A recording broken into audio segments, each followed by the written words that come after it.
It's 7 o'clock, Gardner, Kansas. Call the meeting to order. Please rise and join me for the Pledge of Allegiance. Allegiance to the flag of the United States of America and to the republic for which it stands, one nation, under God, indivisible, with liberty and justice for all. All right, good evening, everyone. Good evening to new council, new and old council, but it's good to see you up here. Steve, welcome. Nice to be here. Yeah. All right, well, we are going to start with a presentation.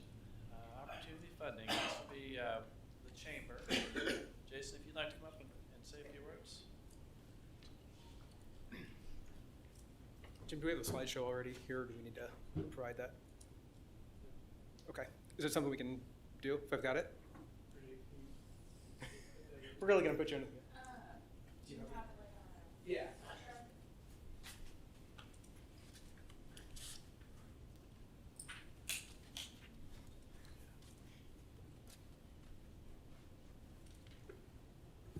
Great. Well, I'll go ahead and get started while she gets that loaded up. Good evening, Mayor and Council. Congratulations to the newly elected members here. Thank you for all of you that participated in the candidate forum a few weeks ago. So hopefully that was worthwhile for you. I think it was Councilmember Ween during his remarks earlier mentioned that this is an exciting time to be in Gardner with the growth that's coming, and that is why we are here this evening to discuss a strategic plan for some of the things we think that the Chamber can do to assist in some of the activities that are already planned and some other new things coming along. Fantastic. Yes, perfect. Thank you. Opportunity funding and the Chamber had initial discussions before I got to the Chamber, so more than a year and a half ago. I believe the Mayor and City Administrator Pruding were both had some preliminary information from them as well. But we've continued that process as I've come along. Earlier this year at our board retreat, my board discussed what the goals we had for the Chamber for kind of our next few years as a strategic planning session. So we developed a list of priorities and came up with a number of items. I think we came up with like 19 items, and then we kind of did a ranked choice voting on what those are. And so some of those priorities were, the top one was a community event area, like an outdoor space, but other things that came out of that were a community foundation, public art, downtown retail development, housing studies, co-working space, those types of things. So those are the priorities that we're looking at, but working with opportunity funding, we have the opportunity to then expand that throughout the community, get some other input and see what other opportunities exist and where the funding might exist for those as well too. So what we're looking for is the ability to fund that plan, and then subsequent to that, assuming that we have a feasible project, move forward with some of those initiatives. So I believe it was in your board packet last week. The Gardner's Economic Development Council did unanimously approve recommendation for this. And for our presentation this evening, I'm going to introduce David Kerr with Opportunity Funding. David's a former Secretary of Commerce in both Kansas and Missouri. He'll have a presentation on the process, and then he and I will both be available for questions. So, David, if you want to come up. Thank you, Jason.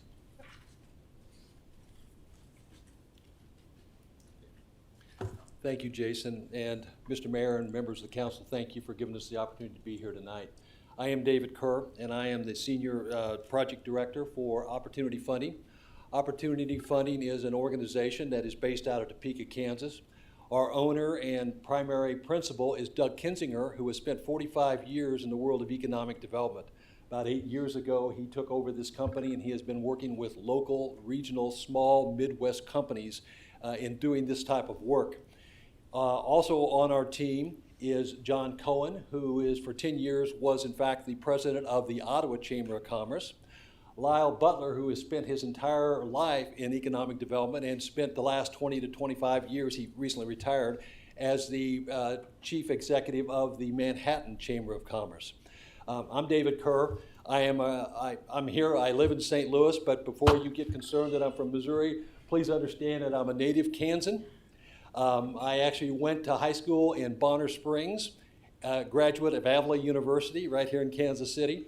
I spent 28 years with the old Southwestern Bell, the new AT&T. Moved around from Topeka from Kansas City to Topeka to St. Louis to Dallas, back to Topeka. And I was the president of AT&T Kansas when Governor Sebelius asked me to be her Director of Economic Development, or the Secretary of Commerce. I then stayed on for Governor Parkinson, and then out of the blue got a call from Governor Nixon, asked me to come back to Missouri to do it. So that's why we live in St. Louis. Our kids live in St. Louis, but I'm a native Kansan. And since retiring, I've spent 10 years on the board of Avila University and served as the chair of Avila University's board, and was actually just recently in the last year served as the chair of the search committee for the new president. So I am very familiar with, I grew up in Kansas City, very familiar with this. Again, I worked as the, I tell people my claim to fame is I'm a Republican and have served as a cabinet member for 3 Democratic governors. And I don't know if that's good or bad, but it is what it is, okay? So thank you for the opportunity to be here tonight. Again, we talked about Opportunity Funding as an organization that does strategic planning, helping organizations, economic development, the Chamber of Commerce, and nonprofits build a strategic plan and then help them, if they choose to move forward with a capital campaign, help them manage that campaign. So I'd like to give you just a brief overview of our process tonight. To be respectful of your time, I'm going to try to keep it very concise, but I'm here to answer any questions if you have additional questions when we get through, okay? And I'm going to see if I can operate this. There we go. These are the types of activities that we normally deal with when we support economic development and Chamber of Commerce organizations. These are the types of needs that there are in the community. Things like quality of life, marketing, downtown development, tourism, research, workforce, housing, entrepreneurship, co-work making space, daycare, and business retention and expansion. Our most recent project we have just completed or in the process of finalizing is in Stone County, which is Branson. Branson is not in Stone County, but Silver Dollar City is. We just completed we did the feasibility study and did a 9-month capital campaign with them, where our original goal was 1.1 million. We end up raising just short of 1.25 million over the next 5 years. Okay.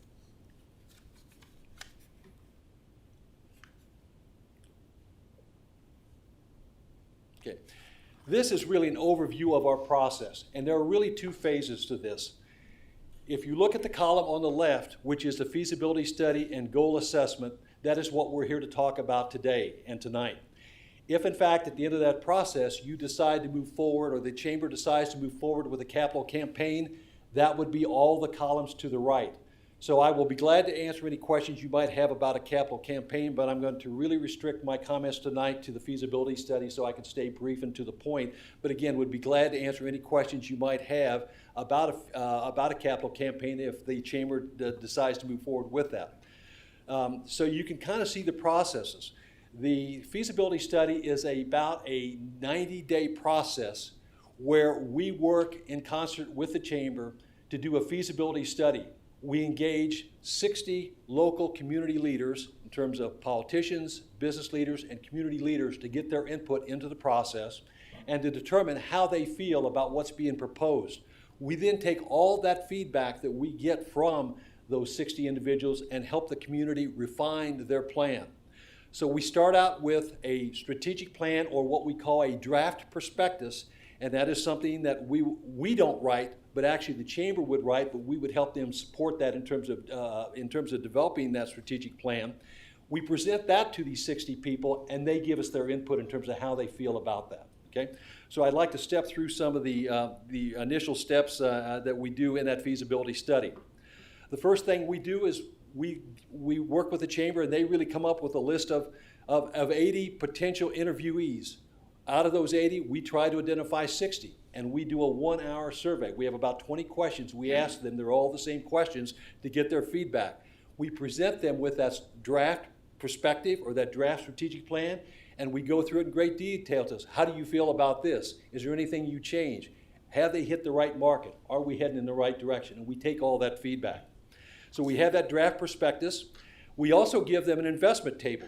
That if we decide that if they decide that they want to raise a certain amount of money, we said, here's what it's going to take. You would have to have this many investors at this level, this many at that level. We have a leadership pave the way letter. This is the letter that goes out to all the individuals that we're interviewing to tell them what the interview process is like and what we'd be asking them. Then we actually develop this 20 to 22 questionnaire, these are the same questions that we ask every one of the interviewees to get their input on. What we do need from the local community also in terms of the chamber, in terms of their assistance, they will be responsible for scheduling these 60 interviews, but we will conduct the interviews, okay? So again, we conduct these 60 interviews. These are confidential interviews. No one from the chamber, nobody from the community will be involved. It'll be opportunity funding and these 60 individuals. And the reason we do that is we do it confidentially because we want honest and frank discussion and feedback. And we find that we make these confidential, that people feel that they can tell us the truth, they can tell us how they feel. And so that's why it's confidential. We will never attribute any answer that an individual gave to us to them. So we'll take a lot of notes, they will give us comments, and many of those comments will appear in our final report, but it will never be attributed to an individual because we are treating their input as confidential, and we want them to know that it's confidential. They don't have to worry about somebody knowing that they said something because we want honest and candid feedback. So we interview those. We then take those 60, the output from those 60 interviewees, and we actually assess that. We're going to ask them questions about, are there things you would change? What do you like about the plan? What do you not like about the plan? If they move forward with a capital campaign, would you be willing to be part of that campaign? Would you be a community leader? Would you be somebody that serves on a committee? And by the way, if this was a plan that you thought was of interest to you, is this something that either you or your company or your organization would invest in? And if you would, could you give us a range in terms of, so what would be the max that you would invest and what is the least that you would invest? But we're not asking for commitment. We're not soliciting. We're just trying to determine what the interest in terms of support from a financial perspective would be from the community, okay? We then produce a very detailed 60-page report, and it really takes all the input from those 60 interviewees and puts it into a report. We report about how was the plan accepted? Are there changes and suggestions that people think that we ought to make? Who are the recommendations in terms of potential investors? Who's willing to lend their name and time? And then it's a go or no go. And at the end of it, we make recommendations. We make recommendations based upon those 60 community stakeholders interviews and the strategies that if they move forward with a capital campaign, what strategies they should deploy in terms of that capital campaign. You can see on the next couple slides, these, and I don't want to spend a lot of time, but if you have questions about this, we've just provided a couple of pages of communities similar to your community that we've conducted, both strategic plan, in terms of strategy, as well as capital campaign for these different communities. And again, you can see their size, you can see the type of funds that those particular campaigns have, the results of those campaigns. Okay. This is an example of, for example, one of those draft prospectus. And again, remember, this is a draft prospectus because we're going to take all the input from the interviewees give us and then update it to make sure it's a draft or it is a final prospectus that the community can support. So you can see that this is one we did in Ignite Emporia.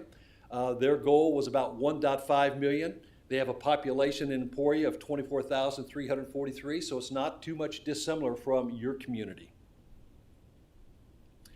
This is another one. This was an empty lot in downtown Ottawa, okay? And their objective and their strategic plan and their prospectus was to develop this in something that was wanted and needed by the community. This is the end result, what you see to the right in terms of the picture. It is called Legacy Square. It's in that lot that I showed you in the previous picture where they renovated that. The feasibility study narrowed the scope. They completed a capital campaign of $4.3 million. They finished the design of this Legacy Square in 3 months, and they completed the construction in 7 months.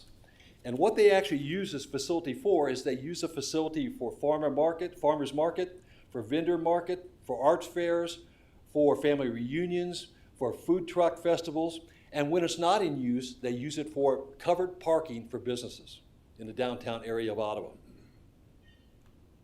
Okay. Here is again some of the renderings, and the renderings look pretty much what the final product looks like. Okay. So This is a list of the opportunity funding strengths in terms of what we bring to the table. We are a Midwest company. We only serve clients primarily in Kansas, Arkansas, Missouri, and Oklahoma. We're Midwest people. We don't go to large metropolitan areas. We serve more rural communities that are more the type of size of Salina, of Gardner, of Emporia, of Ottawa. That's what our strengths are. We're based upon our experience with knowledge of the region. We understand the region. We focus on chambers and EDCs, although we do nonprofits also. We have done and currently are in a project right now with another nonprofit. We have current knowledge of similar investor pledges levels throughout the Midwest, so we understand when we do these interviews, we have a good understanding based upon the feedback we get from the 60 interviewees, what we think a community can raise. But we don't just leave once the campaign is done. If you decide to move forward with a capital campaign, the Chamber does a capital campaign, at no charge, we provide support for the next 5 years because this is a 5-year campaign. When we do the pledges are for a 5-year period of time. So if a particular individual pledges $10,000, it's usually $2,000 a year for 5 years. They pay over 5 years, organizations. We are here for the 5 years at no charge. We will come back and support the organization for at least for 1 week a year if they need our help, if they want to update the strategic plan, if they have questions about the process. So we support the organization for the 5 years. And we have team flexibility. Prior to COVID, everything was in-face and personal meetings. Almost exclusively, we do most of this on Zoom. And the projects that we do, if people want to meet in terms of whether they be the investors that we are soliciting funds from, or if it's the interviewees for the feasibility study, we do the great majority, about 90 to 95% over Zoom. But if they want to meet face-to-face, we'll be here and we'll do those things face-to-face. And what we are very strong on, this is when we talk about a draft prospectus or your strategic plan, the Chamber's strategic plan, it's not opportunity funding's plan, it's the community's plan. That's why we are so engaged with the community of getting these 60 interviewees that we interview in terms of the feasibility study. And if you move forward, and if they move forward with a capital campaign, we normally engage another 100 to 125 people. Because we believe if you do not have the consensus of the people in the community, you won't have a successful campaign. So we are very big of making sure we help forge consensus. And at the end of the day, it's not our plan, it's the community's plan. The community writes this plan, not opportunity funding. Okay.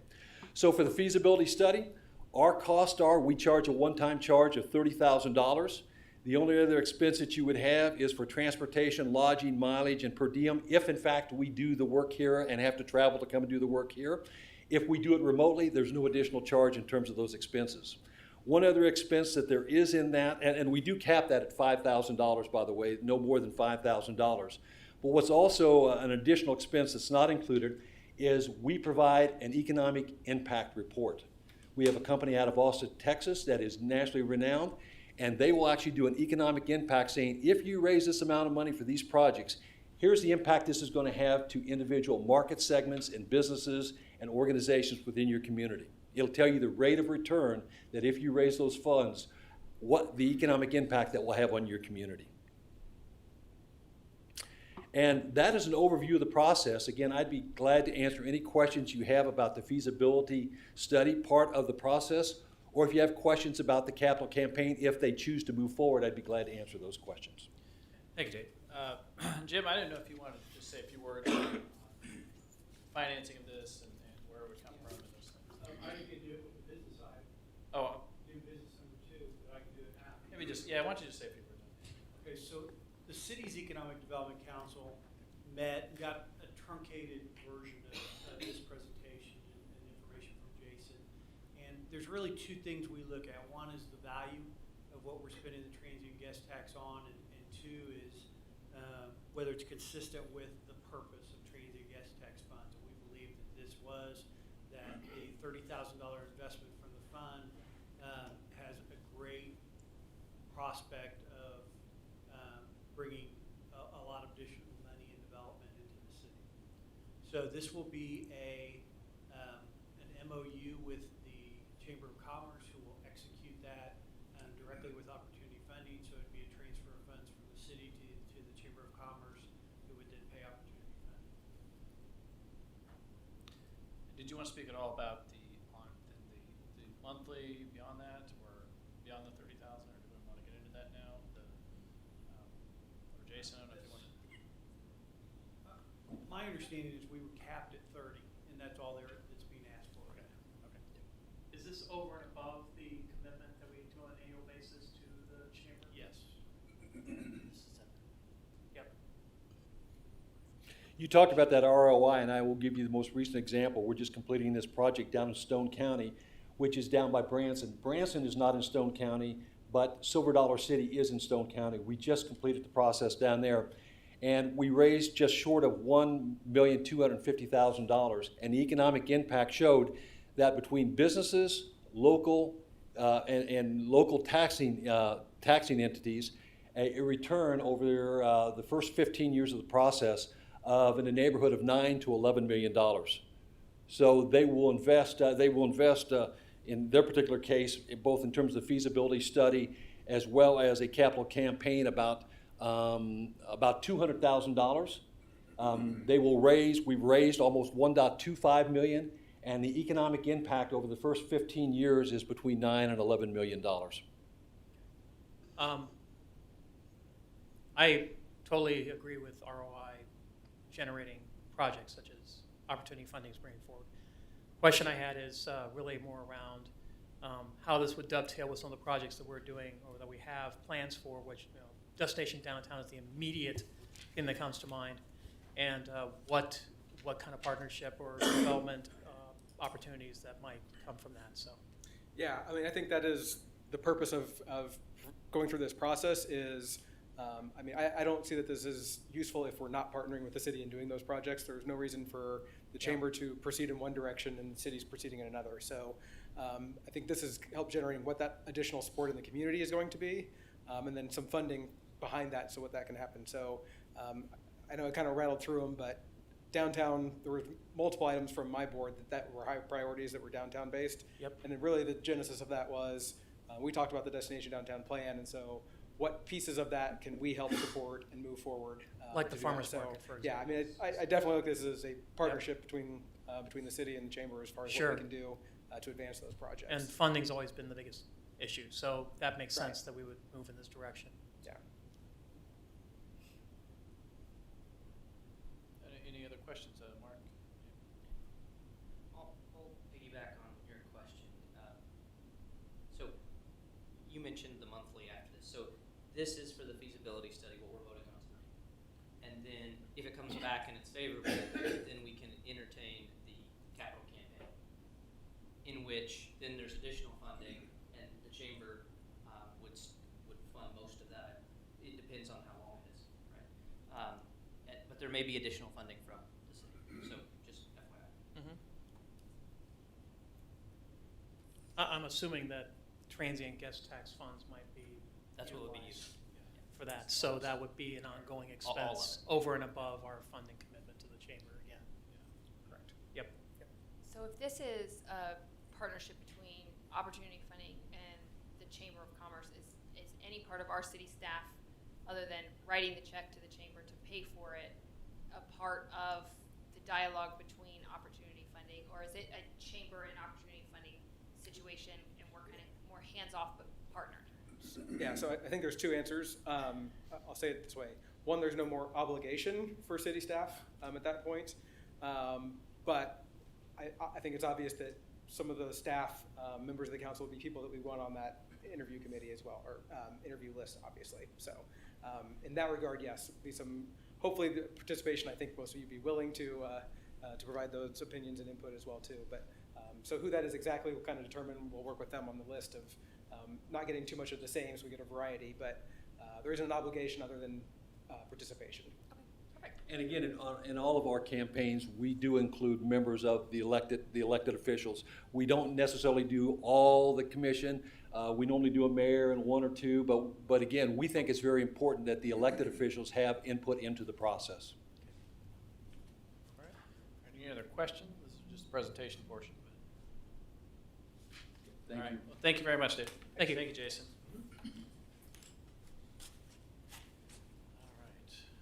No public hearings, so we'll move to public comments. Members of the public are welcome to use this time to make comments about city matters or items on the agenda that are not part of a public hearing. If you wish to come forward, please limit your comments to 5 minutes or less.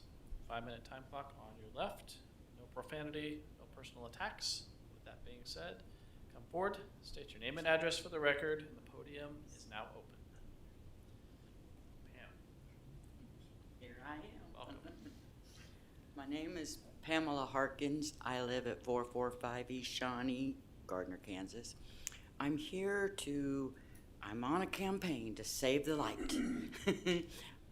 I have been going around to many of the businesses and citizens of Gardner, informing them two things. One, they did not know where to go to the email to send their thoughts on the light. They've been doing it on Facebook, and as I said, that's not going to get them anywhere. So I've been going around passing out flyers. I have been letting them know, go to this email. I've been up and down Main Street. I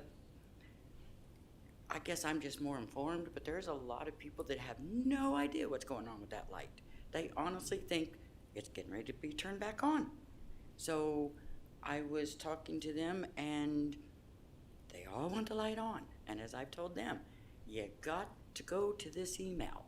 So I do know that there's still a study going on, trying to get more feedback, but I'm trying to figure out. I've talked to people that's lived here all their life. They were born here.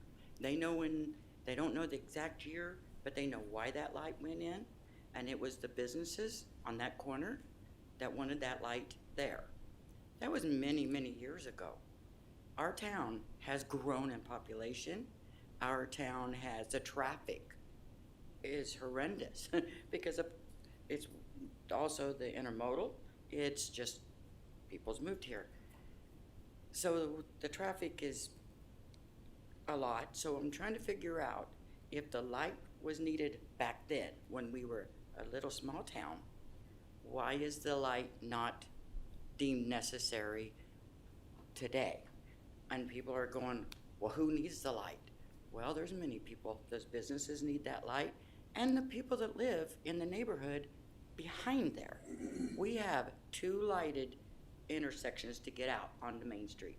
It's the one by the library, the schools. There's 2 schools there that use that light. Then we have the new Quick Trip light. That is, if you've ever been there, it's very, very, very busy light. So again, in my opinion, that light is a necessity for us to be able to get out. I watched the video from November 20th, and they said that without that light, it will slow down rear end collisions and collisions. I've lived here many years, and I've never known that to be a problem when the light was on. I do know there's a lot of people saying we have too many lights. Well, if you're on Main Street, you can see how fast they go from the Quick Trip light to the Elm Street light. It's become a raceway. So I'm just here trying to get information about the light and what I can do. I mean, I'm going to continue working. I'm still working on people because I know you guys got 30 days. But is there anything? I was going to do a petition, and I found out that's not a petitionable thing I can do. So what else can I do? Or is it pretty much, have you guys already made up your minds that the light's going on and I'm doomed and we're all doomed? So here I am, I'm here to discuss it. So what can you tell me, or if anything? Thanks, Pam. All right, thank you, Pam. We'll probably bring it up again during council updates. So if you want to hang out a little bit, I'm sure we'll talk about it then. Okay, Yeah. all right, thank you. Thank you, Pam. Any other public comment? Please come forward.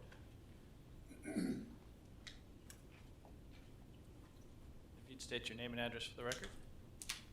My name is Johnny Craig. You want my business address or my home address? Home address. 31171 West 166th Street, 65th Street, that is. Yes. But where you have a business. My business is at the corner of that stoplight, 408 East Main. I knew nothing about this stoplight. I came here tonight to celebrate Steve and his new title, but this young lady did stop by my office. I've been not quite at that corner, but I own the business that used to be, well, I own the business at 408 East Main Street. There used to be the flower shop right next door to me.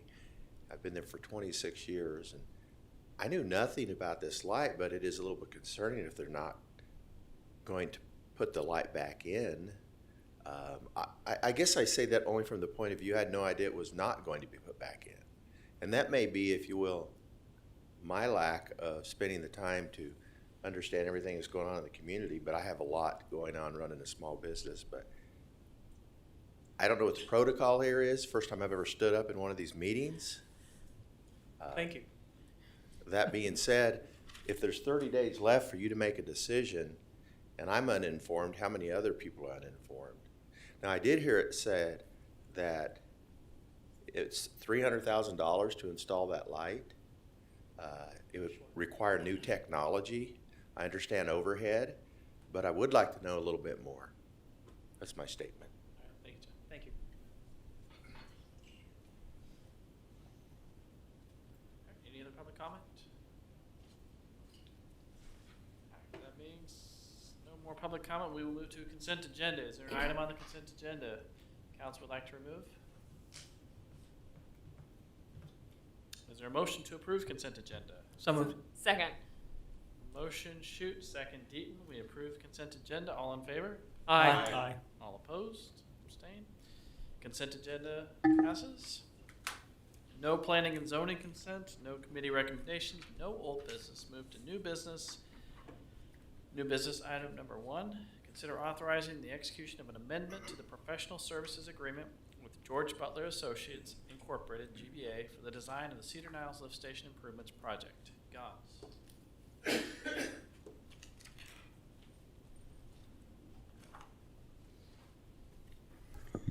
Good evening, Mayor, Council. In November 2022, if not mistaken, the city retained GBA to do the design to serve 40 acres of the Strong property. The idea was to put a lift station lifted to the Prairie Trace force main, and that was a project. Since then, we have annexed several properties, the entire Strong property plus additional parcels. So right now we're talking about 900 acres that we need to serve in the future. So in order to do that, we requested GBA to give us a proposal to change the scope. So this project will include 5,100 linear feet of force main, 13,000 linear feet of force main, 5,500 of gravity interceptor, and a lift station that will initially handle 307 acres, but it will be designed so it can potentially handle the 900 acres of the basin. So this will require an increase on the existing contract. The increase is $576,420, making the total contract value of $893,931. Any questions? Any public comment for new business item number 1? Council, do you have questions? Is this going to require a change of the location of the particular lift station, or are we going The to? list, the original, as far as I know, it will be along 191st Street. So it's not going to change, okay. It should be about the same location. Well, not from the original. The original was north, Toward but the- it'll be around 191st and Cedar Niles. Okay, so it's being relocated a little bit further south then, Yes, sir. on the Strong property? No, it won't be on the Strong property. So this is gonna be the oversized lift station for the project we got the appropriation on. So Yeah. this will serve the entire area south of I-35. Oh, So this will be, the oversized lift station will replace the wastewater treatment plant that we looked at. Yep. previously. Yep, the So regional everything solution. will converge onto this lift station and go maybe up to the west and south lift station. So it's going to the south lift station and not the Cedar. So instead of having Not the Prairie Trace lift station for Yeah. a small part that lives into Prairie Trace, everything will gravity down. So we're actually going to the regional solution that we were originally discussing way back when. We're going to accelerate that and place that in as a placeholder. for Correct. this. Okay, that's good. I like that. All right. No further questions. Do we have a motion for new business item number 1? So moved. Second. Motion Deaton, second Shoot. We authorize the city administrator to execute an amendment to the professional services agreement with George Butler Associates, Inc., GBA, increasing compensation by $576,420 for the Cedar Niles Lift Station improvement with the overall total contract amount not to exceed $893,931. All those in favor? Aye. All opposed? Abstain? Thank you. New business item 1 passes. Thank you, Guns. New business item number 2, consider authorizing the execution of an agreement with the Gardner Chamber of Commerce using transient guest tax funds to pay for a fundraising feasibility study by opportunity funding. So this is related to the presentation we just saw. I won't revisit all the details. It's just authorized me to execute an agreement with the chamber for $30,000 in transient guest tax funds to pay for the feasibility study. So any further questions on this item? I just have one, and that was, how do our transient guest tax funds look right now? Is the fund balance looking, I'm assuming it's looking pretty healthy because we don't really have, other than the chamber and the EDC, we don't have a lot of. It does look healthy. Probably end the year, probably just under $400,000 in fund balance, and we're probably looking at a $40,000 to $50,000 kind of operating surplus. Wow, okay, so we've got to spend that money. That's, either that or we got to lower our transient guest tax, one or the other, because I don't like keeping a large reserve. So, and I know you don't either, The Mark. look so- Mark is giving you right now is amazing. I couldn't believe he said that. Yes. Oh, no. I agree with you, Mark. What a glorious day. So, all right. I assumed he was talking to me. Touche. It's going to be a lot like that. All right. That's all I have. That's all I had. Any Yeah. other questions or comments? No? Okay. Do I hear a motion for new business item number 2? So moved. Second. Oh, was that Steve? Uh-oh. Well, Motion, Steve, That was- shoot. Second, Steve McNair. That we consider, or that we authorize the city administrator to execute an agreement with the Gardner Chamber of Commerce for $30,000 in transient guest tax funds to pay for a feasibility study, opportunity funding to identify the potential for raising private funds for Chamber of Commerce directed projects to benefit Gardner's economic development. All in favor? Aye. All opposed? Abstained? New business item number 2 passes. All right, awesome. Move to council updates. Let's start with Kellen, I think, with the lighting. If you're ready, are you ready to discuss? Yes, I am. Okay, perfect. I didn't know. What would you like to know? Well, so maybe just again explain where we're at with the process. As far as we're still waiting on final.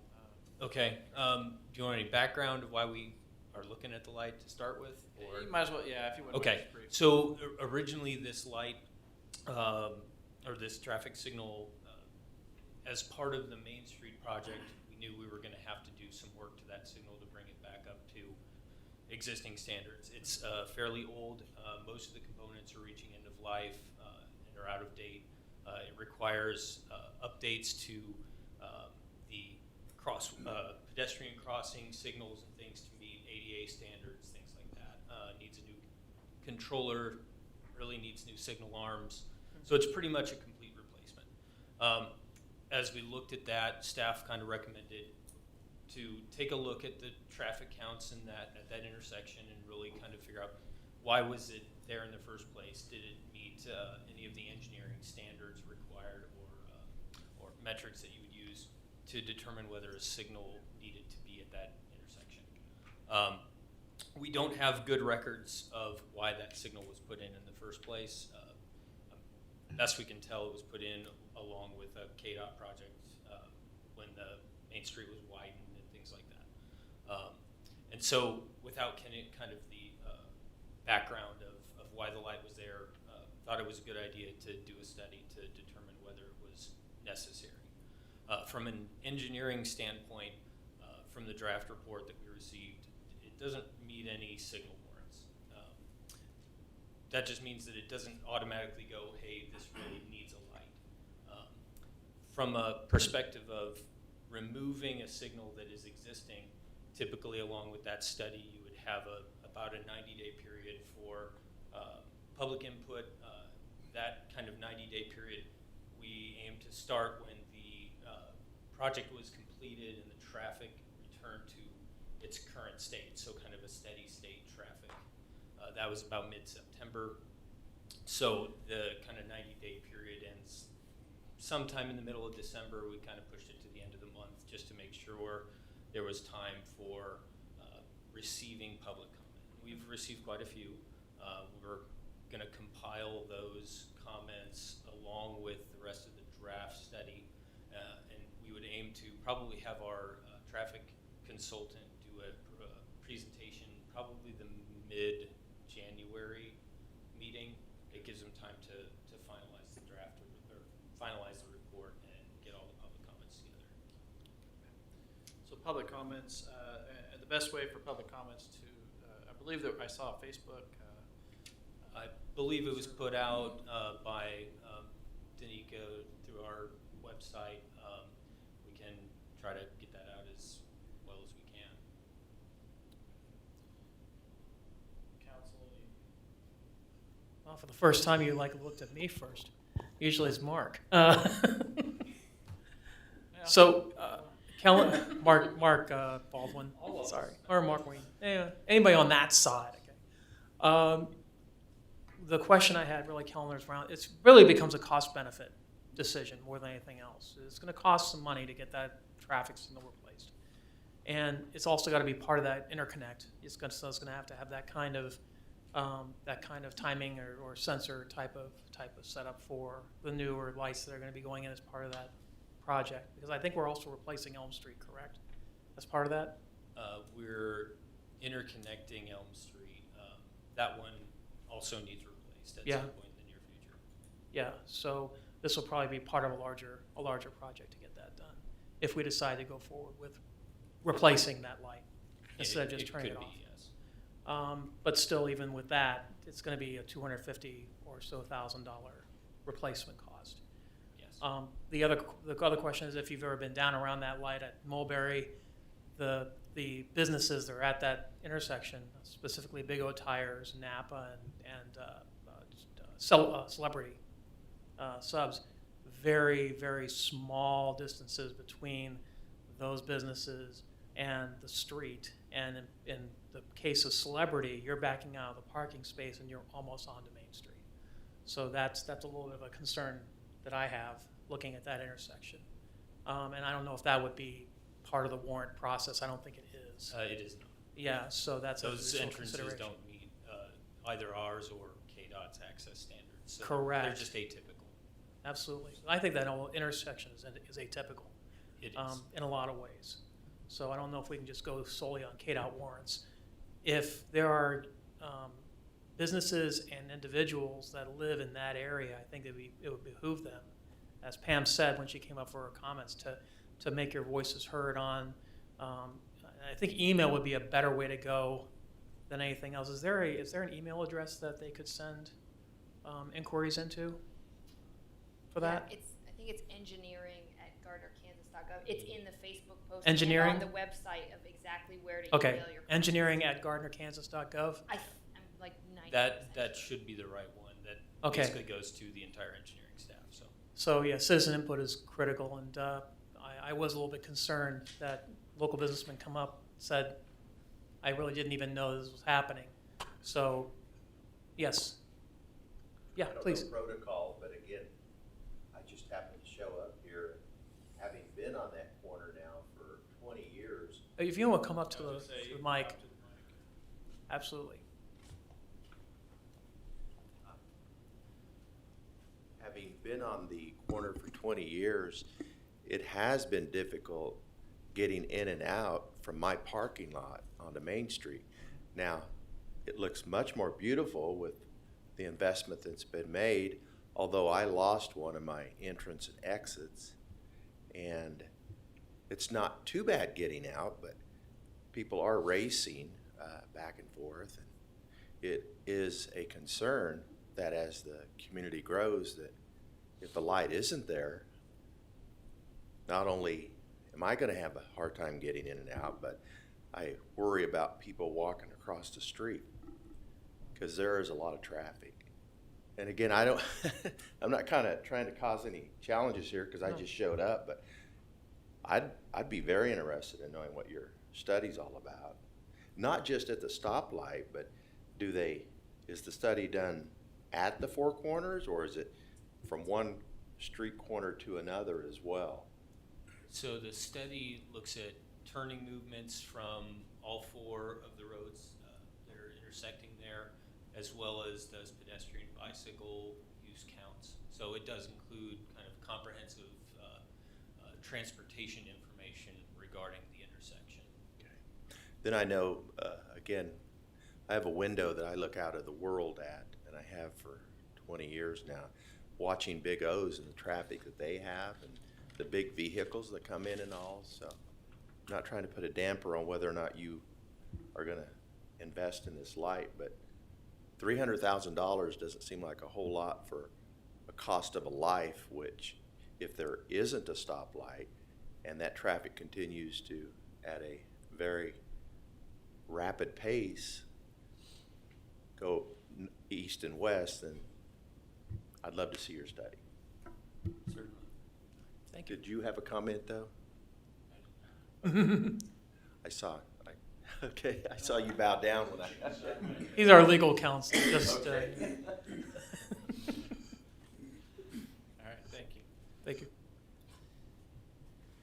Okay, so I think the more emails, public comments, those kind of things, we'll gather all that information at the same time before we make decisions. So it'll be presented the mid-January? Yes, yeah. That would be the goal, yes. So If if you you go wanna come around, Oops. Sorry. Thanks, That way Pam. everyone can hear you on it. if I go around and I got people that want to come here and say what they feel, that'll be the meeting I bring them all to?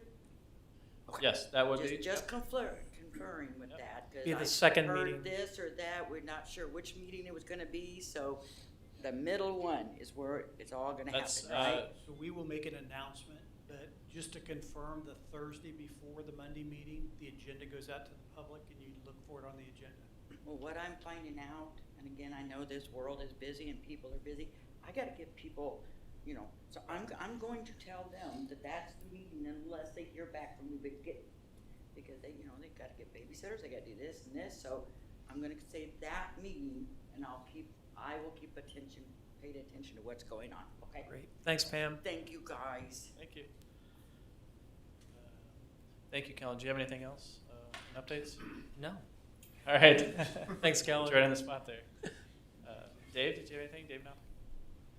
Just very quickly, I did not have something until I was glancing at my emails. I received an email just before the start of this meeting that Johnson County will be considering its updated airport compatibility plans in 2 public hearings. One that is Wednesday before the Johnson County Airport Commission at 9 a.m. over at the old airport terminal building here.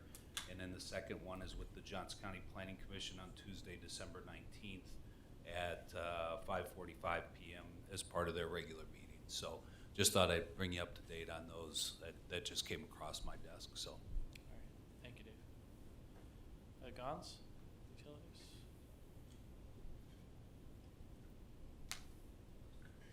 Last week, APG, Allied Power Group, came and removed the middle section, the middle compressor section that includes a 9-stage hook fit. There was a requirement from the insurance company to get it repaired, so that section has been shipped to New York for to a machine shop. It's expected to be back next week, and then they'll go ahead and reinstall it and reassemble the turbine. And we'll start it and put it online, make sure that everything works fine. So, You said this is just an inspection? no, actually, they removed the casing of the compressor. So you have your stationary blades, so they have to remove the roof, actually disassemble part of the compressor, so they can remove the casing where the blades are installed. So they took that piece and shipped it to New York on Saturday. So it'll be back hopefully next week. And they'll put it together and we'll have the unit back in service. Awesome, thank you. Question, is this the one that they were gonna fix in situ, or that came up just recently? This is the one that there was no need to remove the rotor. Oh, okay. So they actually roll out the casing from the turbine without disassembling the entire turbine. Very good. All right, thank you, Jones. Anything else? That's all. Thank you. Chief Waldeck? We issued a conditional offer of employment to a new patrol officer on Friday, and pending his pre-employment testing and background, he should start in about 3 weeks. And then we currently have a promotion process for 3 sergeant vacancies, and we have opened up to the public for 1 sergeant vacancy. And we have about 8 people in the process for other patrol vacancies, so we're That's awesome. That's good to hear. Good. Thank you. City Clerk? We are going to post the planning commission vacancy on the website, and as part of that, we also need to replace Tori on the planning commission interview board. I'm happy to do it since I was on the planning commission before. So's Mr. McNair. So, what do you guys think? I'd be happy to do it too. He hasn't gotten any interview group. That's true. Yeah, since you're already on, which one?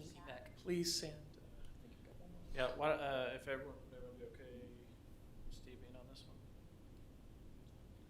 Yeah. Okay. All right, there you go. Anything further?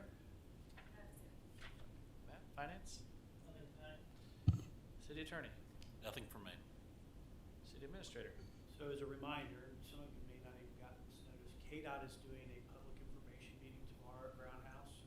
The public part's at 5, government officials start at 4:30 to 5, to talk about the Moonlight Bridge replacement. If you're not aware, the bridge was hit this weekend by a semi. There was an inspection today. I don't think, we haven't heard anything, right, Kellen? So We haven't, no. it's scheduled for replacement in 2026. If there's substantial damage, that may be accelerated.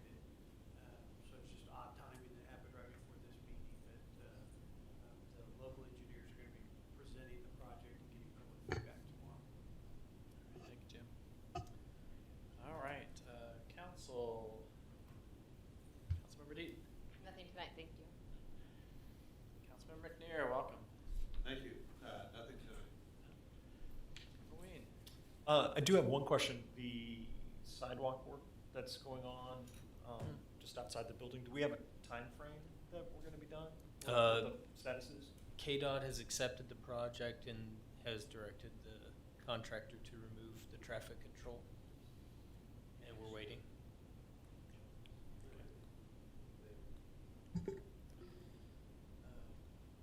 else? No, I think that's it. Okay. Council Vice President? Well, I'm smiling. A lot of it's because of the fact that we're having that meeting tomorrow at the Ground House for the Moonlight Road replacement. overpass replacement. I think that the preliminary design was going to include potentially some access points on I-35, correct? It'll be designed so that there's an option for that, either when it's built or in the future.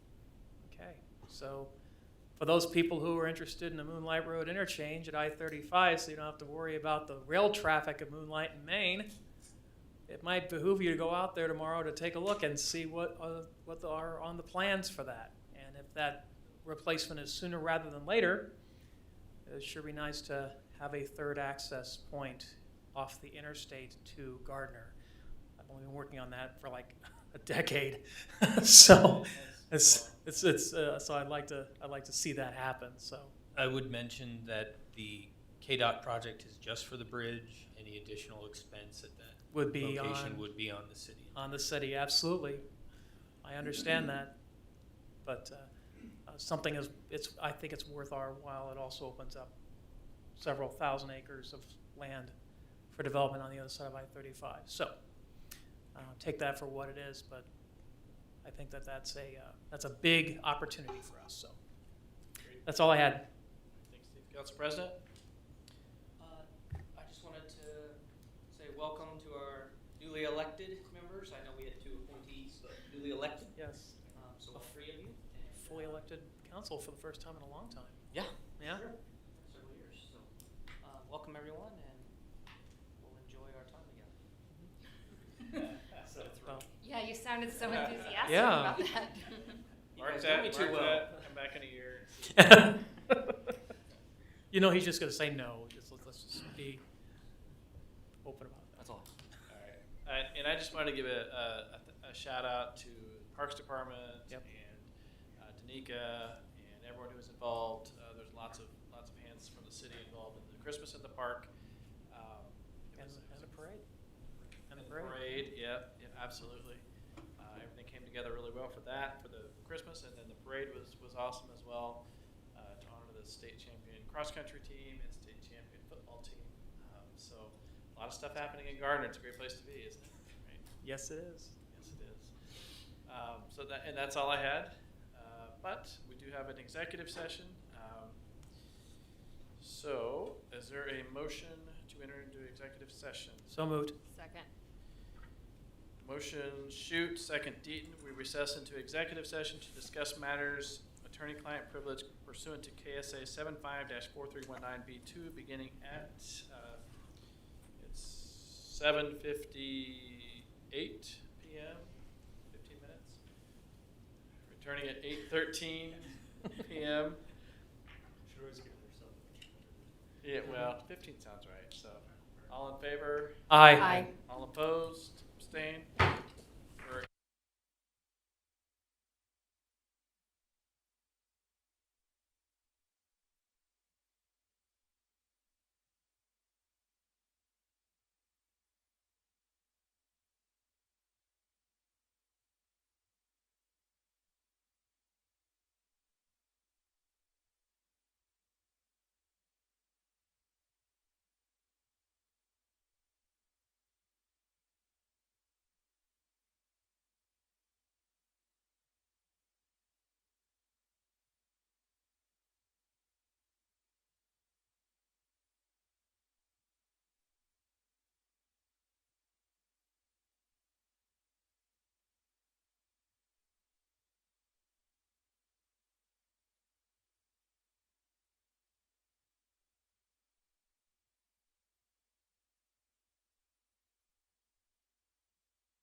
13 is, do I have a motion to resume regular session? So moved. Second? Motion Deaton, second McNair, we resume regular session. All in favor? Aye. All opposed? Abstained? We're back in regular session. I make a motion that we cancel our contract with the EDC and don't renew for 2024. I think it's just Just a a- motion not to renew. Not to renew. Not to renew. Cancel. Is there a second? Second. Motion Baldwin, second Deaton, that we do not renew our contract for the 2024 year with the Johnson County, Southwest Johnson County EDC. Correct. All in favor? Aye. All opposed? Abstain? Motion carries. All right, I believe we have no further business. A motion to adjourn? So moved. Second? Motion Deaton, second Shoot, we adjourn. All in favor? Aye. All opposed? Abstained? We are adjourned. Thank you, everyone.